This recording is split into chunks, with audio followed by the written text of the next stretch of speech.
So 3 extraordinary teachers mentored Raghu when in very difficult phases of his life. And as I was saying, I have not had the good fortune to meet any of them, but I've heard a lot and read about them. G.D. Krishnamurti, Yogacharya Krishnamacharya, and Pulan K. Garg. He was intimately involved with them for more than a decade from his late 20s. This engagement not only transformed him, it evoked from him his service orientation, that is his sadhana. Raghu's work revolves around helping individuals, groups, and organizations discover their dharma and become the best they can be. This, he believes, aligns with his own personal sadhana. By working with a variety of groups across the spectrum, Dalit groups and developmental processes for the downtrodden, craft groups, traditional communities, groups focusing on the arts, as well as with business organizations, he has developed an insight into human processes that cut across superficial categorizations. Just before starting, he was talking of his corporate world and how he's so glad that he's out of it now. So I will not talk much about that. But in academic areas, he has been co-founder of the Sumedha's Academy of Human Context since 1995 and of the Barefoot Academy of Governance with TISS since 2012. He is one of the directors of the Center for Consciousness and Inner Transformation, an initiative of Indic Academy. As director of Flame Dow Nowhere Private Limited, Raghu spans the commercial world of consulting by helping redesign the client organization for greater alignment and synergy. He has authored several books, Learning Through Yoga, The Totally Aligned Organization, Leadership Dharma, Arjuna, the Timeless Metaphor, OD and Alignment, along with Gagandeep Singh. Antaranga Yoga, the Foundation of Indian Psychology, is another very famous book of his. Raghu is engaged in designing an advanced coach development intensive based on Indic wisdom as director coaching for inner transformation. Currently, his wife Sashi and he, donning their role as chief mentors, are working on nurturing people on a sacred quest at Ritambara Ashram, situated in the beautiful Nilgiris. And I hope to go there someday. Raghu's workshops, both short and long, on Yoga Sutras. By short and long, I mean short courses and long courses for inner work, Yoga Sutras for inner work, are very popular and have always been overbooked. We are indeed in ISABS very happy that he's offering this workshop in this summit. Please add any questions you may want to ask Raghu in the chat, and I will ask them at the end. We'll keep about 10 minutes aside in the end. And also requesting ourselves to mute ourselves when we are listening to him. So over to Raghu on Antaranga Yoga and the mastery in coaching. Thank you very much, Anu. Yeah, I'll just start with a short prayer and then we'll go ahead. Om Yogena Chittasya Padena Vacham Malam Sharirasya Cha Vaidyakena Yopakarotam Pravaram Muninam Patanjalim Pranjaliranatosmi Abahu Purushakaram Shankhachakra-sidharinam Sahasrashirasam Shvetam Pranamami Patanjalim Shri Anantaya Nagarajaya Namo Namaha Shri Gurubhyo Namaha. Okay, so let me start by giving you people a quick idea of Antaranga Yoga, like Anu suggested. See, one of the problems has been that the way yoga has got projected is not a very accurate portrayal of the whole field of yoga. Yeah. So, like the first prayer I said, actually talks about Patanjali, and it talks about him as having enabled three kinds of things. One is the healing of the person. He's also an Ayurveda Acharya, and he is a master of language. Okay, Vak, which is a very, very important part of our entire being. So he had a comprehensive idea of a human being, and he has put together all the understanding of yoga up till his time into this very, very powerful, extremely deep book called the Yoga Sutra. Yeah, I don't know what English words to use because Yoga Sutra is only 195 lines, and each line is about 7 to 8 words long. But the Bhashya goes for 300 pages and 400 pages and all that. But his stuff is just that. Yeah. And in that, he has condensed all the ideas of yoga. And later on, what has happened is people have taken bits and pieces of it.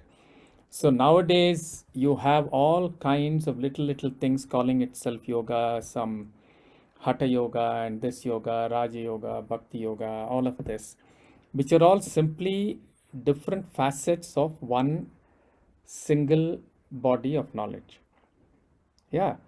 Now, uh, if you just do a thought experiment, you can understand where I'm coming from. What I find is that most people now, I mean, almost everybody I have seen, right? When they want to put up a picture of yoga, there are only two pictures that are used. One is this guy standing on one foot with his arms overhead, okay, in Bhagirathasana, right? And the other is Buddha sitting down in deep meditation. Okay, now this is like every time you ask for water, somebody gives you either ice or gives you steam. Okay, and then what happens? I turn up and I'm just a simple Indian. So you ask me for water and I bring plain water to you in a cup and you're wondering what the hell I'm giving you. Okay, so that is what has happened, and therefore we have to explain all over again what is Antaranga Yoga. Antaranga Yoga is exactly what is in between these two. So ice is like just making it physical, and steam is like taking it into those esoteric spaces. The Antaranga Yoga, which is the meat of the Yoga Sutra, is exactly in the middle. Okay. So what I've been working on is how to take the essential principles of yoga, which talk about deep inner transformation. It talks about psychological transformation from a mind that is a distracted mind, a mind that cannot absorb reality very clearly. How does a mind like this transform itself into a mind capable of very deep attentiveness, which is called dhyana? Yeah. And what is normally called yoga is actually meant for very starting, point kind of thing for people who are distracted mind. And all the, the Buddha pose things happen when you really become capable of dhyana. So the Antaranga Yoga is this whole space in between. And I mean, for most of you, if you've really gone into Western psychology, right from Freud up to the latest CBT and DBT, almost every fundamental paradigm shift in psychology has come through dipping into either Chinese, Buddhist, or Hindu wisdom. Fundamentally, the Yoga Sutras. So I think it's time, many of us directly went into this text because it's simply an ocean of knowledge about psychological transformation. So I'm just going to take you through a very small, thin slice of it. Yeah. And then discuss with you how this can be applied in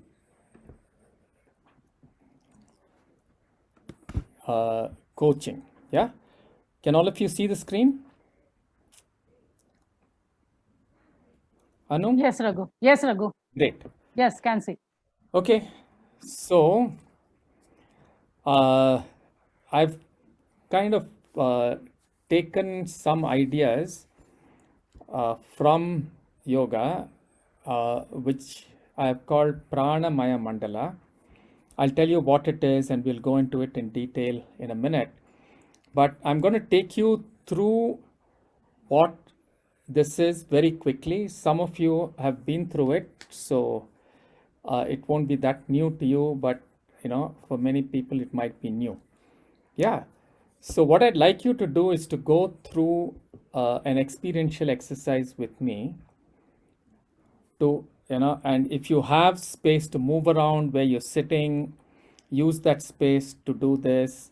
If you can't, and if you're sitting, allow your body to respond to what I'm saying.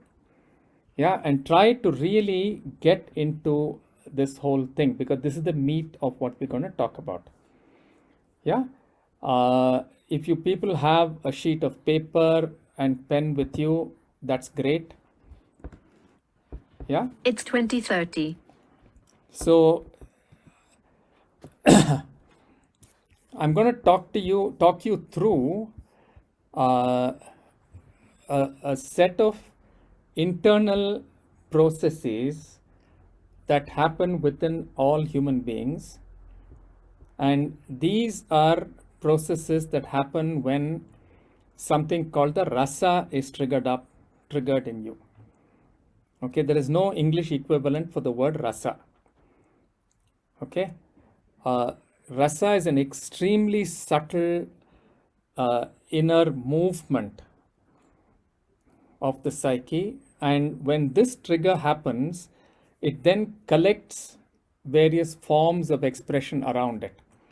So what we're going to work with are forms of expression when certain rasas get triggered off. Okay, so the first form that we experience all the time in the world is what I'm calling the actor. Yeah, so the actor is that part of me which gets evoked when the virya rasa gets triggered. And virya rasa is conviction, courage, and this is that part of me that goes out into the world, is willing to engage with all the challenges that come up, and returns every day after a tired day, goes to sleep, only to wake up the next morning and go all over again into facing the day. Yeah, this is that part of us which is like this, the front face of what goes into the world. It is that part of us which is the heroic face that we show to the world. It's that part of us that is impacting the world all the time. Just take a half a minute, reflect back into yourself and draw a picture or write a few words that come to your mind when you really get in touch with the actor in you.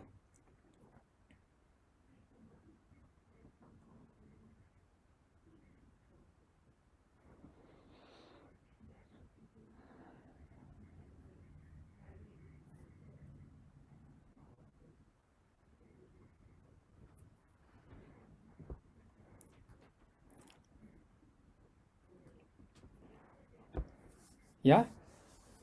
I have a small request, Anu.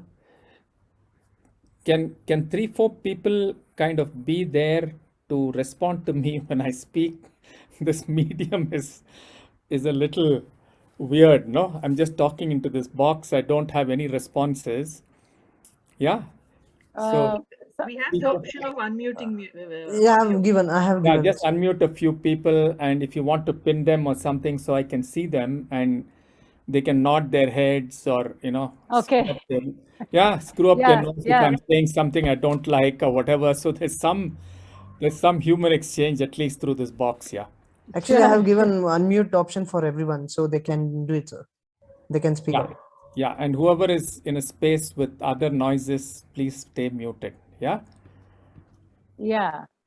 And also you can see the faces, I think. So if some of Yeah. us Now I'm can, only seeing emergence. yeah. So don't, I request people to keep their videos on so that at least he can see us. Yeah, Yeah. At least a few people, if I can see, that'll be sure, good. sure. Yeah. Yes. Okay. So can I move in to now? I'm going to talk you through a few what I'm calling archetypal energies that fill up the actor from time to time. Okay. So the first archetypal energy we're going to explore is the victim. Yeah, the victim is that part of me which holds on to pain, which remembers hurt, which remembers letdowns, which remembers betrayals. And this is the voice that is constantly saying, be careful, lest something is going to happen to you, lest you're going to get hurt again, lest you're going to get betrayed again, and so on. And this is that part of the self which is constantly pulling back and ensuring that the actor never experiences pain again.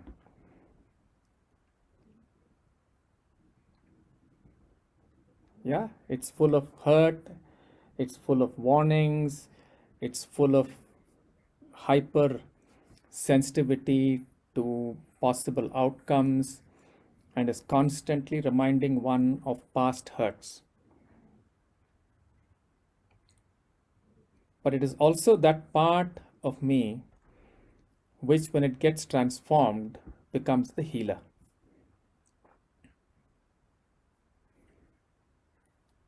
Yeah, just take a few seconds, half a minute to a minute. What images come to your mind?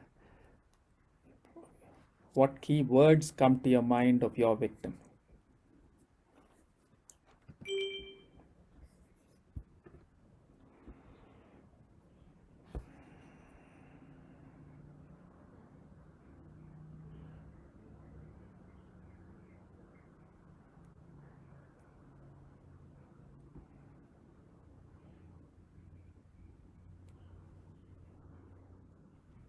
Okay, can I move to the next one? I can see you, Muchi, so you can signal or whatever. So yeah, good. Yeah. Now the next archetypal figure we're gonna explore is what I'm calling the guardian. Okay, the guardian is that part of me which is ever vigilant and is out there in the world with its sword drawn and its shield ready. And as soon as there is a sense of danger, yeah, the rasa of Raudra envelops me and I'm ready to attack. I'm full of reactivity, I'm full of rage, I'm full of anger. Yeah. And the victim, which is holding Bhayanaka, which is holding fear, is constantly communicating to me. So any little movement here, any little trigger there, and off I go. So fear triggers Raudra and anger, and this feeds back and forth, and that's the guardian. Yeah, full of vigilance, full of reactivity, full of anger, and constantly looking out for danger. But behind the guardian is a true warrior.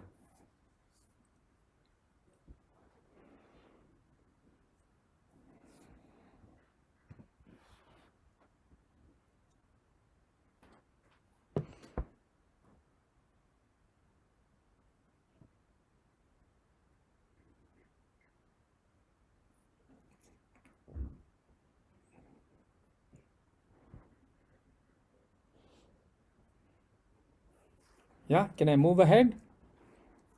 Right, if you come to a workshop, it'll be about 15-20 minutes of exploration of each through drama and dance and so on, and then for a couple of days after that. But now we have to do with 1 or 2 minutes of each, but I'm hoping you get the sense of what I'm talking about. Yeah, whatever comes spontaneously, isn't it, Raghu?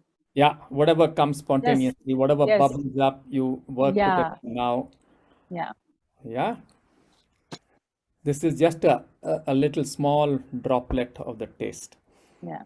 Yeah, the next archetypal figure is the judge.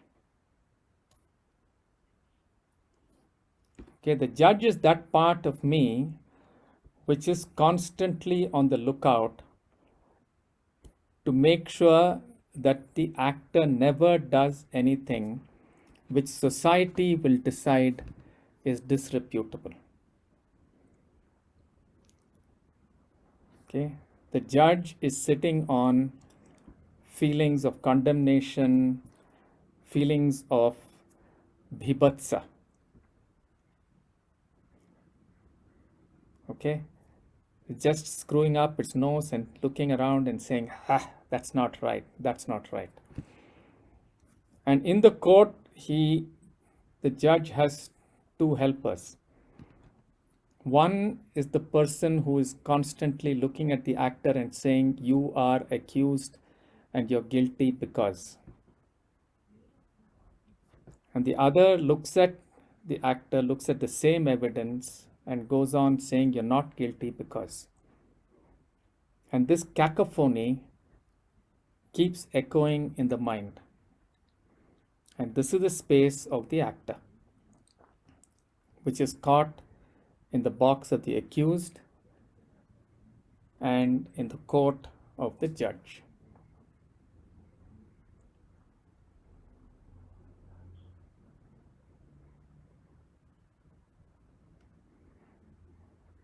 And when the judge is resolved, wisdom emerges.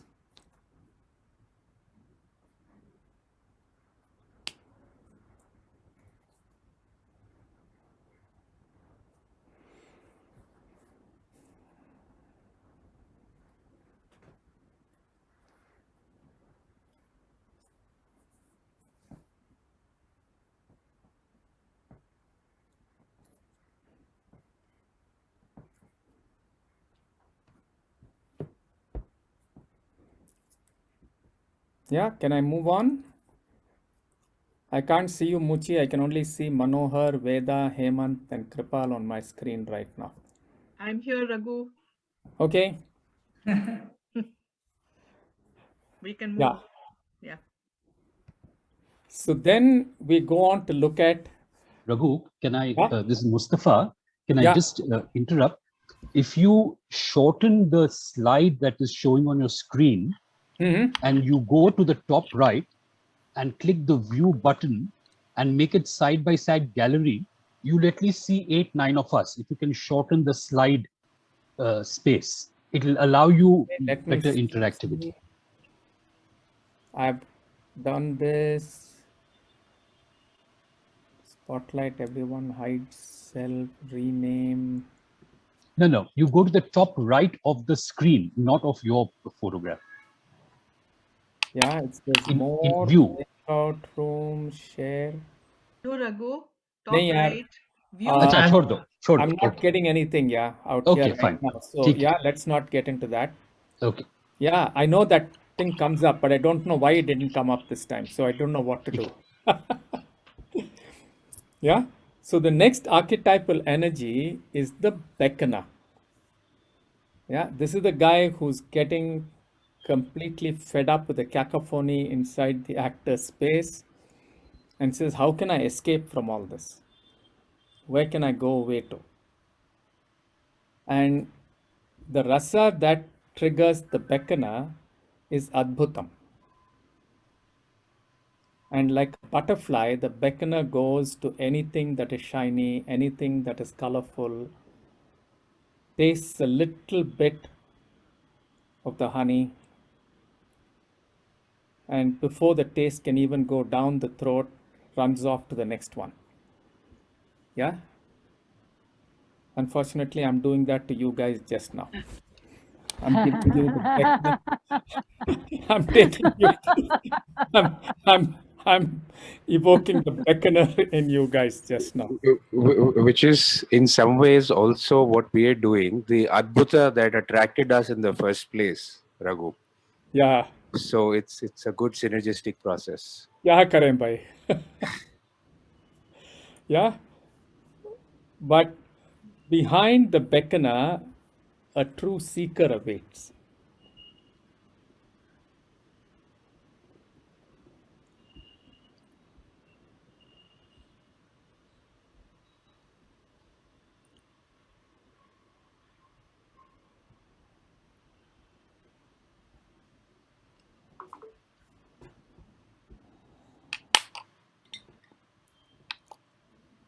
Okay, can I move on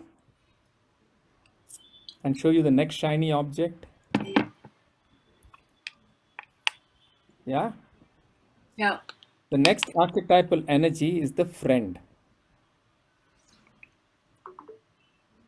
Yeah. The friend is that part of me that responds to Shringara. It responds to affection and love. And the friend is that part of me which can look at me with compassion and curiosity, with affection, speak the truth to me.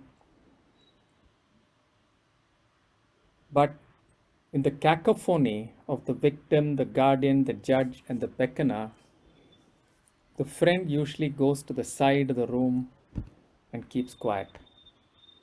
Yeah, around the friend there's a small garden, but it isn't very often that the actor goes there, because as the actor grows up and becomes an adult and all of that, he is much more alive to the voice, the victim, the guardian, the judge, and the beckoner.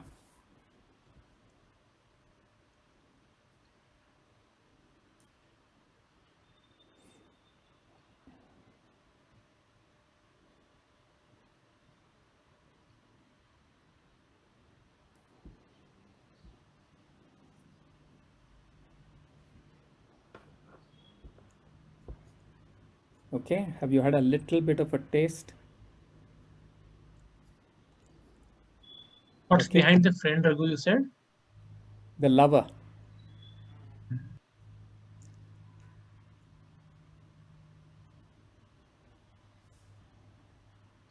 And what rasa the friend evokes? Shringara.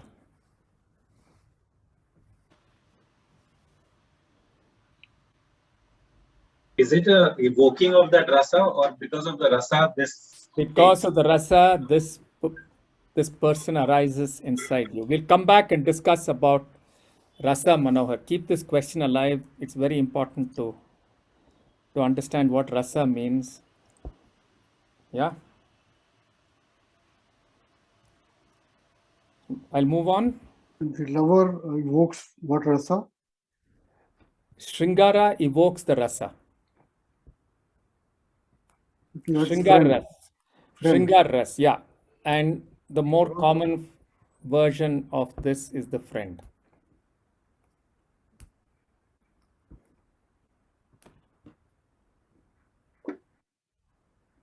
Okay? Yes. And behind all of these guys is the dreamer. Okay, the dreamer is that part of me which holds hasyam, true joy. And it's that part of me that is holding all the potentials that I've been gifted with, waiting to unfold.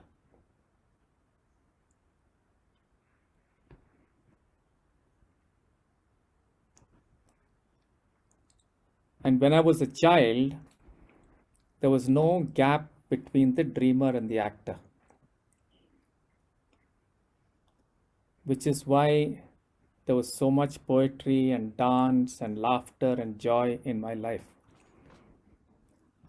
But as I grew up, the victim, the guardian, the judge, and the beckoner occupied my space, pushed out the friend to a corner, and covered up the dreamer.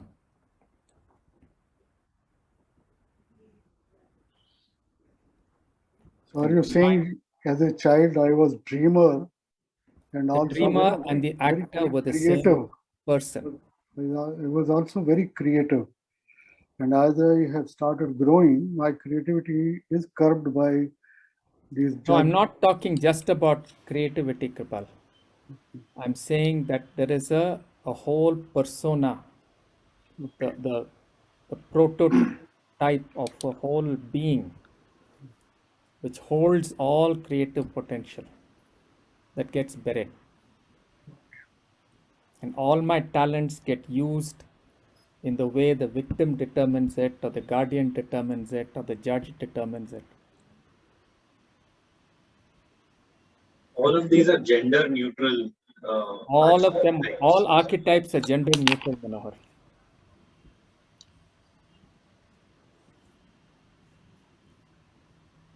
The self is actually gender neutral, you know that. It's only the covering over the self that has gender. Yeah? And behind all this is the meditator. And the meditator is that part of me which can be absolutely silent, still, and aware.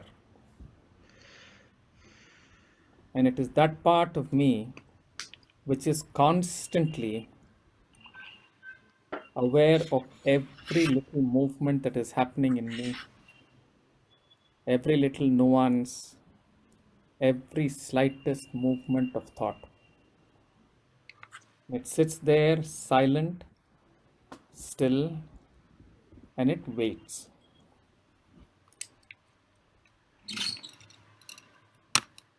Yeah, mostly by accident, the actor finds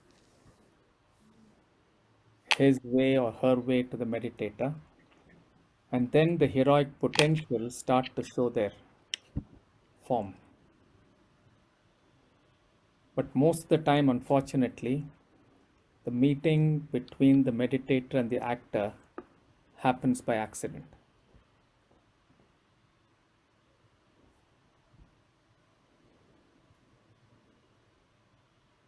What are the rasas that trigger the dreamer and the meditator? Shantam, Shantam, and Shantam. Karuna.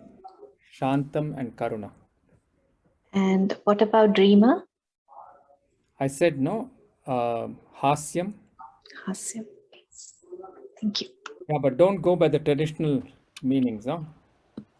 I'm giving you slightly different meanings based on Gita Govinda and all that. I'm not going away from the tradition, but it's commonly interpreted in very mundane terms. Sure. Thank you.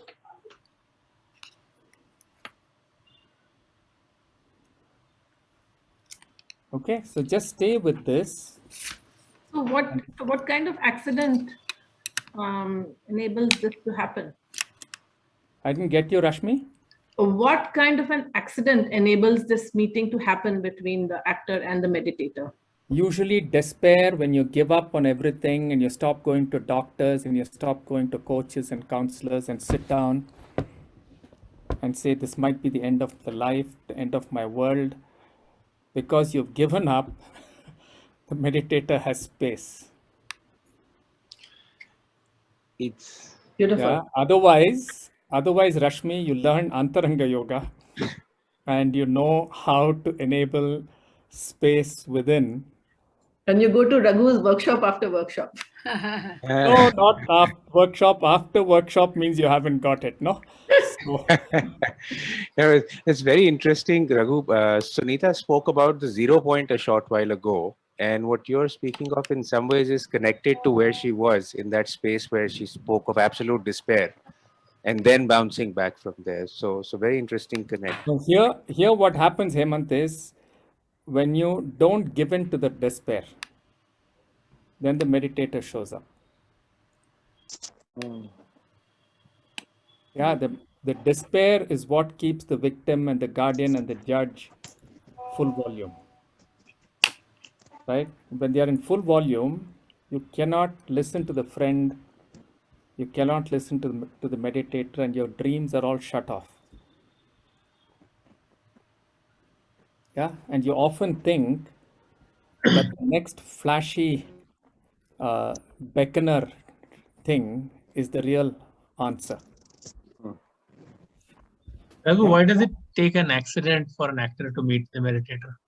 That's what you guys do normally, man. If you learned yoga properly from Lakshman Ju, you wouldn't have this problem, Amit. And Raghu, It this is always, Amit, it has always been available. Right in my backyard. In the backyard of all of us at one point of time. We haven't paid attention to it. Now that it's gone to America and comes back, we are all jumping up and down. and Raghu, just one question. This beginner is basically a distractor, right? Yeah. The beckoner is a distractor. He's the escape artist. Could you please elaborate when you say when the actor meets meditator, you were saying something that then the heroic, I lost you there. What happens really? The heroic potential, the victim's heroic potential is the healer. The heroic potential of the guardian is a warrior. The heroic potential of the judge is a wise person. The heroic potential of a beckoner is a seeker. The heroic potential of the friend is the lover. And all these potentials are sitting inside the dreamer as possible seeds, as your capabilities, as what you've been gifted with. Yeah? And when the victim takes over, for example, you take all your potentials and use it to protect yourself or build a cave to go inside and sit down. Or if the guardian gets triggered, you use whatever capabilities you have to create a sword and a shield and go attacking the world, and so on. So it's not their heroic potential that comes out, but most probably the asuric potential that comes out. And if the asuric potential comes out, you'll experience dukkha. You'll experience pain, you'll experience illness, and so on. Yeah? Yes, clear. Okay. Now, I'm going to quickly move into putting all this into the context, yeah, of a human being in a relationship with other things around. Yeah. So this whole picture that I showed you now, what we went through just now, is a simple way, yeah, an uncomplicated way of looking at the chakras. A complicated way of looking at the chakras is called the chakras. A simple way is called the chakras. Okay. So the victim is fundamentally processes of the Mooladhara that have been hurt. Okay, this is the biological center of the being. This requires trust, safety, dependency, and so on. When this is shaken up and hurt, then there is a narcissistic hurt that is held in the space of the victim. Okay. Now, when you move up, right, which is when you grow up and your musculature starts working and things like that, you're experimenting with power, assertion. Hurts in this area are held in the Swadhisthana and they become your guardian. Yeah? When you grow up a little more and your brain, your manas starts working and you can do cause-effect relationships and so on, you get to the center of power, which is Manipuraka, conformity, order, and things like that. And the judge starts getting internalized. Is this right? Is this wrong? Am I going to get punished? Am I not going to get punished? Do I punish somebody else? All this kind of stuff. It's only when this gets worked through, in a sense, that the actual movement goes into spaces outside of the cacophony of the self. Okay, unfortunately, the Manipuraka also can pull you into a Bekana space, but when it really wakes up is when your ability to discover and be curious about the world starts getting awakened. Okay, and according to Aurobindo, there are two halves of the center. One goes out into the world with curiosity, the other goes out into the world with compassion, and when they come together is when the heart opens up.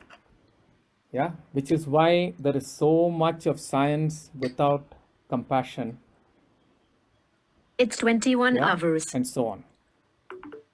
Right? And then when you go up further, you come to Vishuddhi, which is the center of integration, creativity, and the dreamer wakes up. And further up than that is, all this high level meditative, contemplative selves, and you get into pure consciousness. Right? So when you're interacting with the world, yeah, all of these things that I'm telling you are extremely subtle. So they're called Sukshma Rupa. So, people use the word subtle body and all that, which is an okay translation. Yeah. See, rasa is something which is extremely subtle.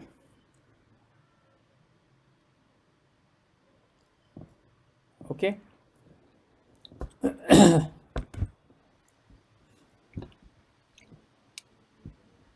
And what happens is that by the time the impact of the rasa is experienced by you, it's already in a fairly high level of emergence.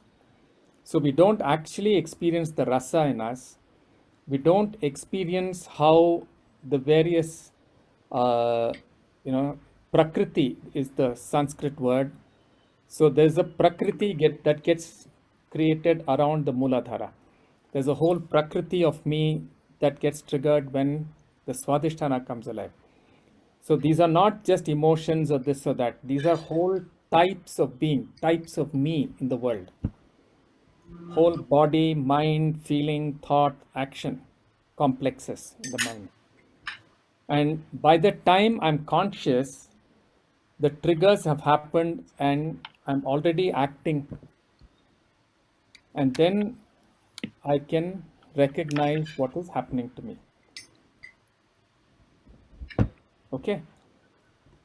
And then what happens if, let's say, your guardian has come alive, right? You get conscious of it only at a certain level of its arousal. The only thing you can do is act it out or control it. And both acting out and controlling are dukkha. Okay? So when you keep doing this, you find that your effectiveness in the world is going down. You don't know what to do, and so on. Right? That's when you either start taking calm pose or you go to a coach or somebody to figure out what's going on. Okay? So this is the relationship between the rasa work that we did and how it shows up in us. Are you clear, Manohar? Yes, sir. Thank you. Yeah? Are these the only ones, or this is just the tip of the iceberg? This is it, man. This is more than enough, Baba. All right. It's got, no, seriously, Manohar, it's got enough complexity and enough simplicity to understand what's happening in yourself and in other people. Right? And you just have to look at different levels of, if you look at these as a chord, na? It's an 8-note chord. How many more notes do you want, man, to play music? And then if you have different levels of intensity in it and different combinations, it makes few million, no? Number, 8 factorial 7, factorial 3 or 4, depending on how you want to look at the intensities of it. Yeah?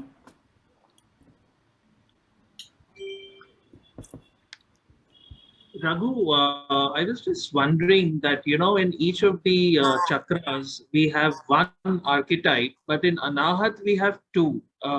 So, because why is that way? Because there are actually two energies sitting out here. They get split because the Mooladhara and all that have not developed properly. Unless your Mooladhara and Swadhisthana and Manipuraka are truly cleansed, there is no experience of compassion. The energy of flowing out, you don't go out with compassion, you'll go out with motivation that is triggered by one of these. And Raghu, how to activate these chakras? You don't activate the chakras, all that is BS. Yeah. So you have to be very careful with all the stuff that is going on. Okay. Maybe I made a mistake showing this picture. But I'm just showing this picture to you saying that, look, this is how the psychology is looked at in Indian stuff. And yeah. Raghu, just a follow-up thing. So you spoke about the cleansing of the first 3 chakras, and then that leads to compassion. So does that mean that after that the curiosity and discovery happens? No, curiosity, all of these are possible all the time. Okay. Yeah, they're either evoked with all the mala. Okay, mala is all these coverings and all these complexities on top. Yeah, or they're evoked in a clean way. Yeah, for example, there can be clean anger. There can be dirty anger. Yeah. Yeah, thanks, Raghu. Yeah. Would this mean that people are at different? Would they be only at Manipuraka level or Swadhisthana level? No. See, all these linear ways of looking at it are Western colonized ways of looking at Indian reality, boss. They're all simultaneously available to us from the time we are a child. Okay. Depending on what happens in the context and how we grow up and what we deploy and what we don't deploy, how we deploy it, what happens when we deploy it. Yeah.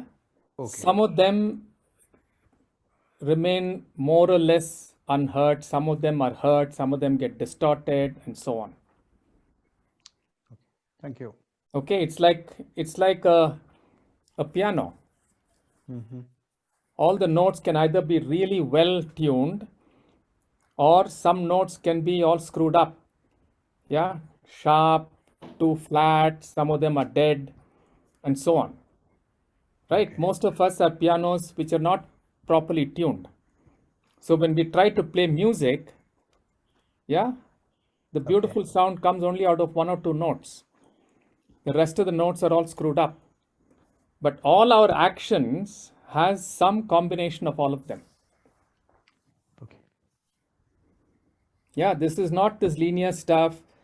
First you awaken Mooladhara, then you awaken Swadhisthana and all that.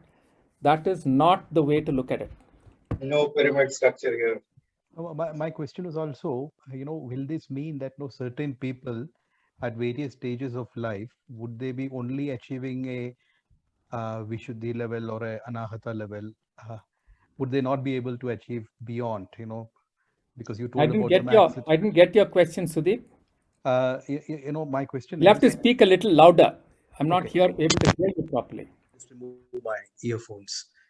My question is, will people be at different stages? Like if there are three of us, and maybe I will be able to attain only at an anahata level in my life, and maybe another person may be able to achieve at a Vishuddhi level. Does it happen like that? No, yeah, I just told you, na. See, No. supposing you've had narcissistic hurt when you were very young, yeah, then these hurts will most probably be held at the Muladhara level. Okay. Right? So at different levels of growth of the psyche and the soma, there are different hurts that are possible. You're growing up in the context of a family. This family will encourage the expression of certain kinds of actions of yours and depress certain kinds of actions.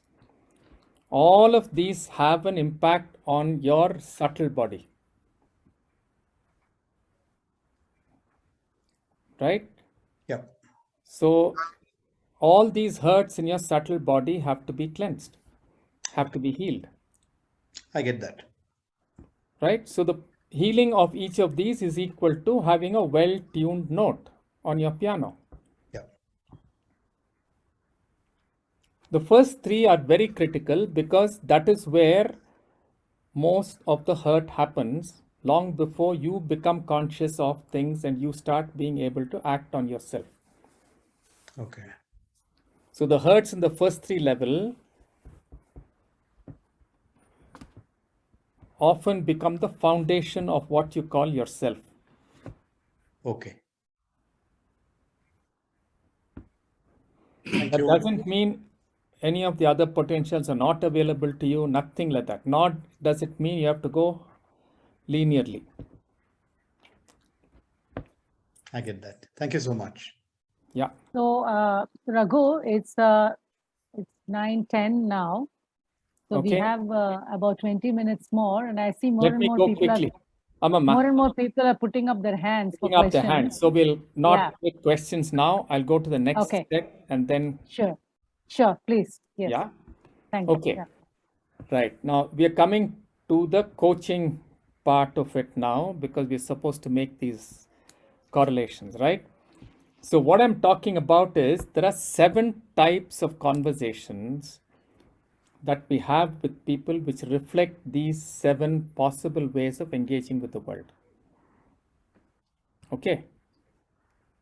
So if we are triggered at the level of the victim, our fears are triggered in a conversation.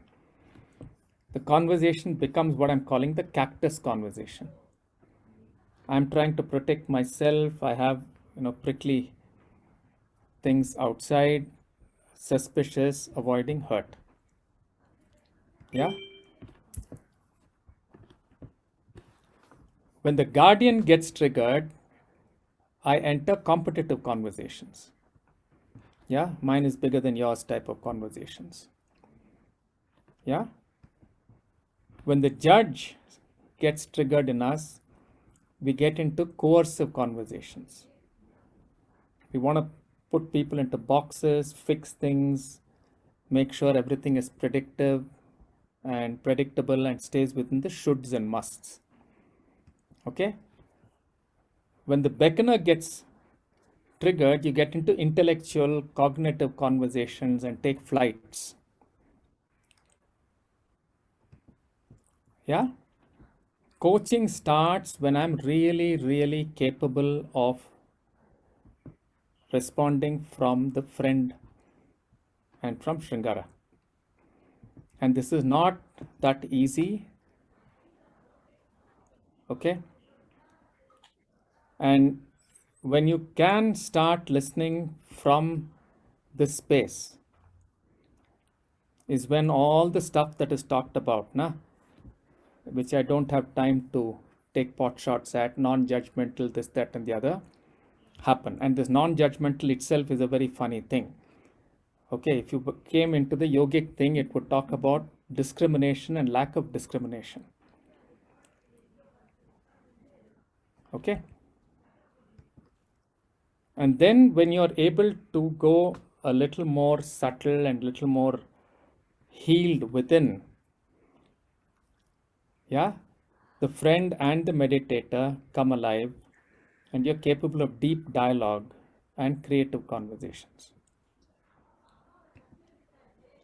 Yeah, and then if you go above this, if you're even more deeply anchored in Shantam, you become capable of contemplative conversations and multimodal, multidimensional presence. Okay, and to me, this is the key to coaching or any facilitation or any conversation with anybody. This is the key, right? And when you come to the Yoga Sutras, they not only teach you how to recognize where one is getting triggered, to have the sensitivity to know when I'm getting triggered, and so on, but also practices that help you work with each of them. Okay, so a mere statement saying don't be judgmental is useless. I have to know when the bhibhatsa rasa has got triggered in me. And if I'm sensitive to my body, I will know when it has got triggered because I understand my body. And then I have to have the sensitivity to know whether this has got triggered by my own inner reality or is it where the other person is coming from. And this space that I create for myself to be sensitive and for the other to be who they are is what will enable a space in which the other person can grow. Otherwise, if I'm not sensitive, let's say the other person triggers something in me and I want to run away from it. Yeah, I'll do one clever conversation, do some cognitive BS, trap the other person into my need for running away. For all you know, that person's also damn happy coming off on a flight and so on. Yeah. And I don't know of any practice other than serious yoga practice, not pure yoga and all that, serious yoga sadhana that can actually help you understand what these things mean.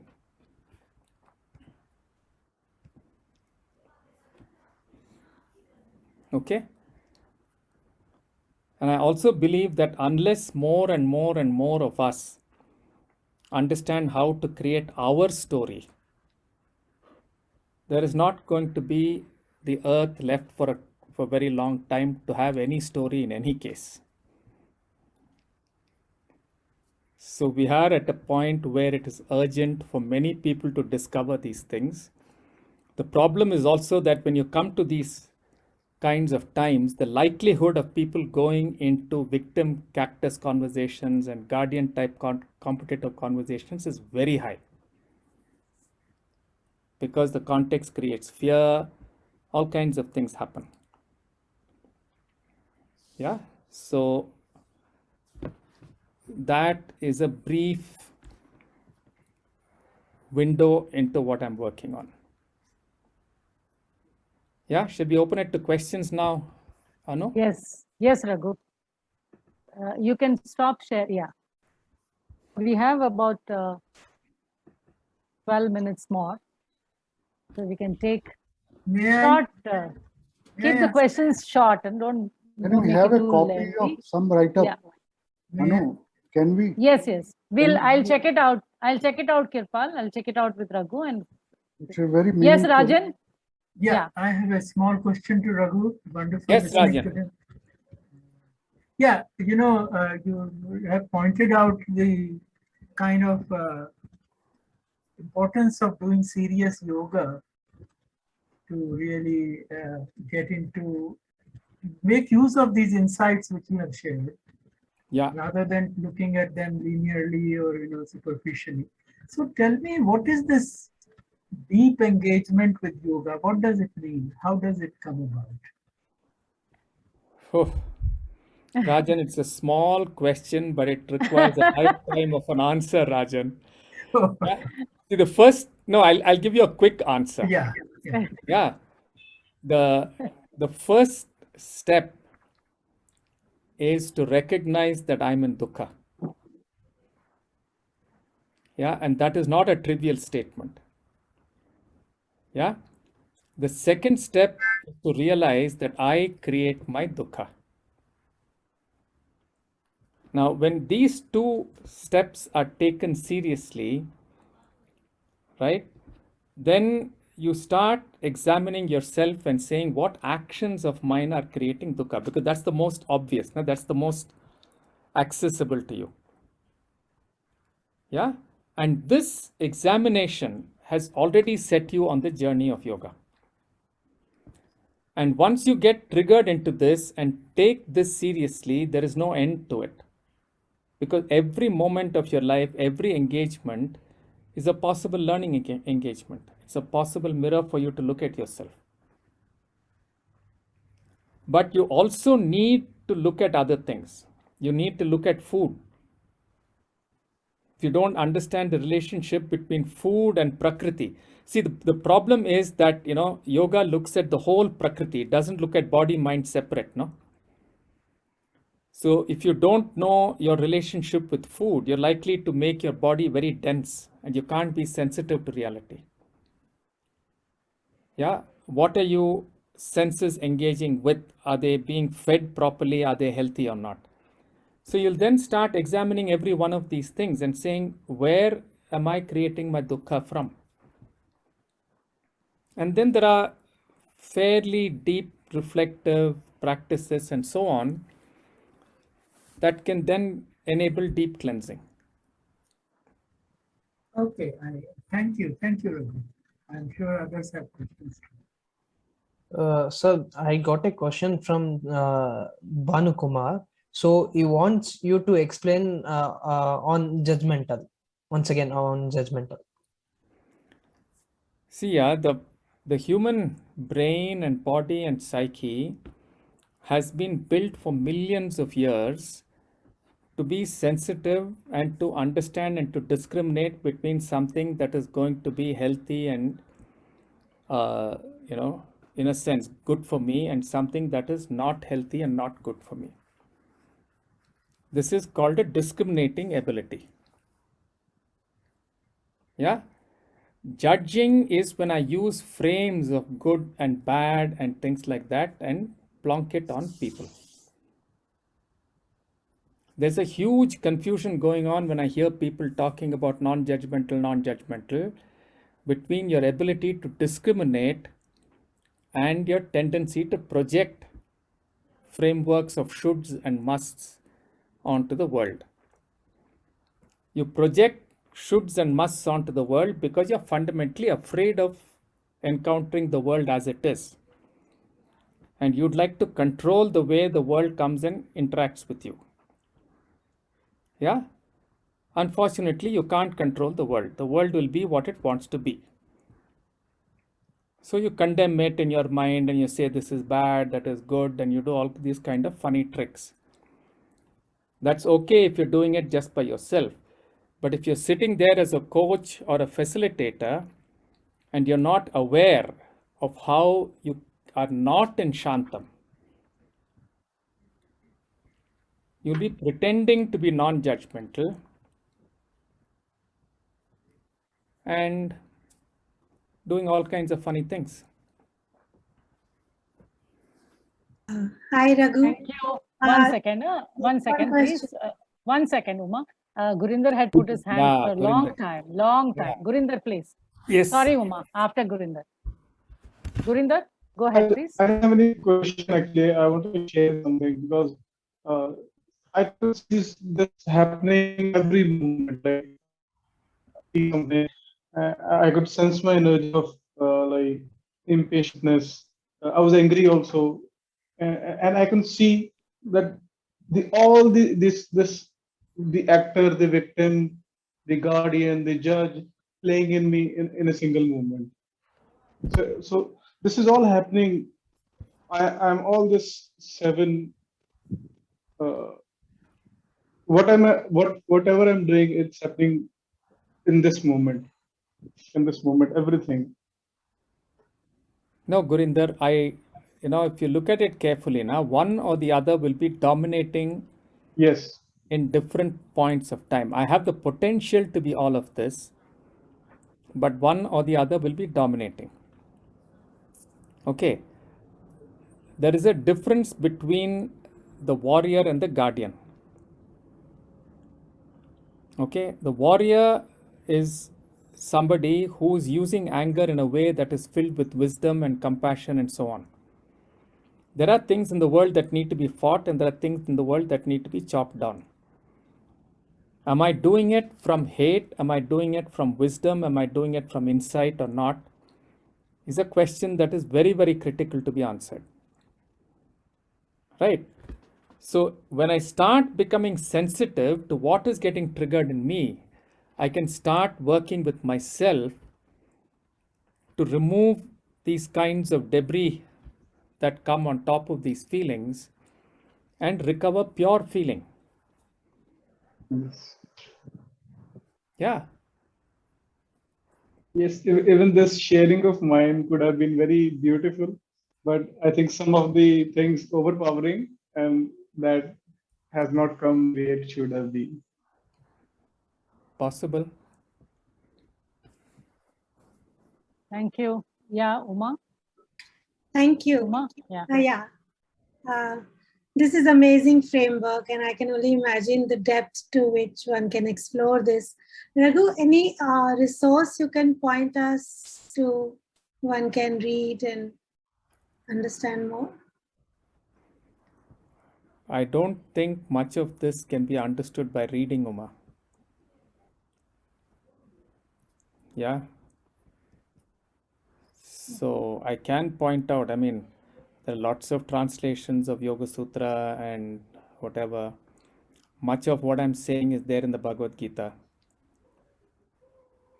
Much of what whatever I've talked about now is from Abhinavagupta and dance traditions and theater traditions of India. And by the way, in India, dance tradition does not mean not yoga. Yeah. Nor does theater mean not yoga. They're all different aspects of yoga, and they reflect fundamental realities of yoga. Yeah, right now I'm teaching Yoga Sutra to a group of people where one of my co-teachers is a dance, quite a master of dance. So whenever I talk about the Yoga Sutra, she gives us examples from dance. So one of the problems that has happened is most of us have got caught with Western categorizations of knowledge. Yeah. So you take up anything, what is it that you're interested in? If you're interested in music, rasa theory is very much ingrained in music. Yeah. If you're interested in dance or theater or whatever it is that you're interested in, all the ideas of yoga are all there. If you're interested in Kabir is constantly talking about yoga and various states and beautiful, beautiful music and poetry. Raghu? Yes, Rajan. No, allow me to mention to Uma, I've been modest not to talk about your latest book.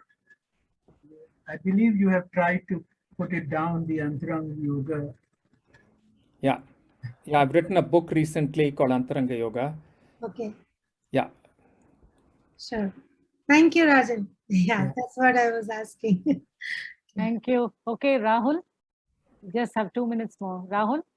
Go ahead, Rahul. Yeah. Slightly different question. In terms of yoga, I have heard about 2-3 yogic transmission kind of thing which has been done on heart chakra. So what is that? Like one in Sufism it's been done, or? I don't know. The only thing I know is the tradition of Krishnamacharya, which I've practiced for more than 10 years. And that is a practice that looks at human beings as a whole. And when you start working with yourself, various things happen. And I personally don't understand what this, opening of this chakra or this chakra is. Because when inner cleansing happens, there's a certain intelligence in your body psyche which starts to generate its own impulse, its own power, and things happen. I've also been through Dikshas and all that kind of stuff, and yeah, I've met lots of gurus. But I think that this fundamental basic way that I've learned from Krishnamacharya really makes sense. Okay, it is slow, it is steady, it is holistic, and all of these good words. No fancy stuff, nothing. But it requires practice. Yeah. So I personally don't believe in somebody opening your chakra. You have to do the work and create the conditions It's where 21:30. certain kinds of transformations inside can happen. Yeah? Yes, thanks. Okay, thank you. Thank you so much, everybody. I'm sorry we have to close now. Thank you. Thank you, Raghu. I think you just, as usual, just opened up so many things, and it's all up to us what we want to do.